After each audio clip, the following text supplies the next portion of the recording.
everybody, Calm Biker here, and I'm going to start with an apology. Apologies to Booster Black, Wakey Warrior and Suffolk Andy.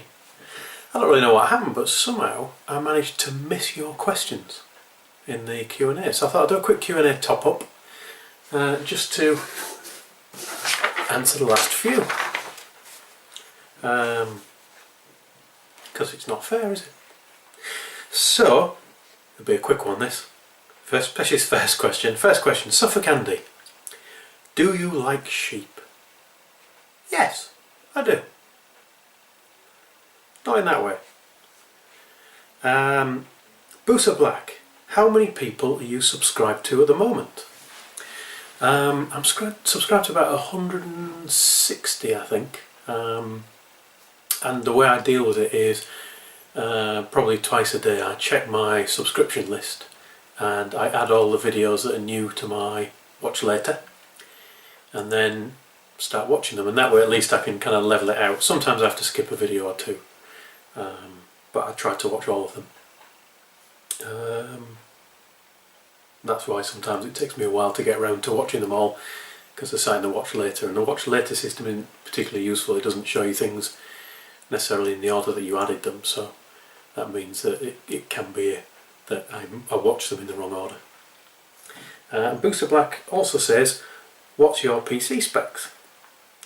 I've got a few PCs going on, but the one I use mainly for editing, which I'm guessing is the one you're asking about, is my kind of just general laptop, which is an Intel Core i7 quad-core machine. It's got 32GB RAM, so you've got plenty of memory to play with. To be fair, I don't think you probably need it all for video editing, but I have that for my software development as well.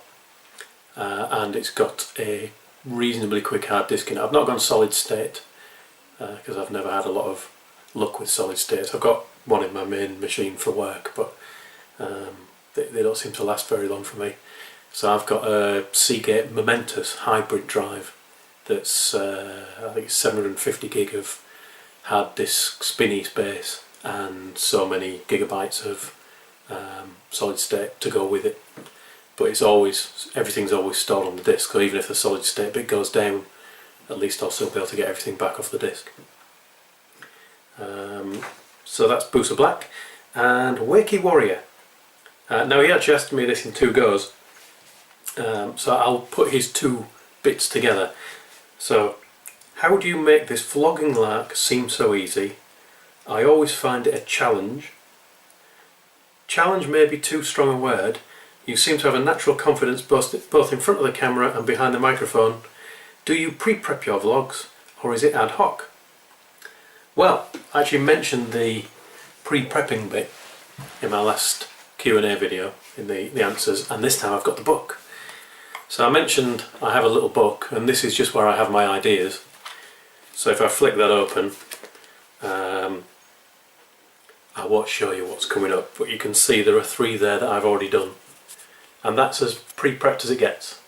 So I've got 3 titles, and then I just go out and talk about them. And basically I've got verbal diarrhea. I don't know when to shut up. Everyone is always telling me that. So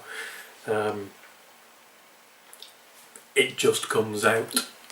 You'll probably, if you watch them back with that in mind, you'll probably realise that quite a lot of it isn't pre-planned at all. Obviously I have some things in mind that I want to talk about. The title gives me a starting point, and there are usually a couple of things when I've thought about the title that I'll want to put in there. So I did one the other day. I uploaded about Formula E and gimmicks in motor racing. That one I had the title, I think the title was just Fan Boost. Formula E Fan Boost Gimmick was what I wrote. And I ended up talking about Formula 1 and all sorts of things, so I just let my mind wander really and just talk. Usually I don't do much editing. Occasionally I'll edit out a bit if I repeat myself a bit too much. So that's the remaining questions. Sorry I missed those questions out, chaps. I really don't know how I did it. I'd put them in my list, so when I went down the list I must have just skipped over them by accident. Anyway, all answered now. So thanks for watching. Ride safe everyone, and I'll talk to you all again soon.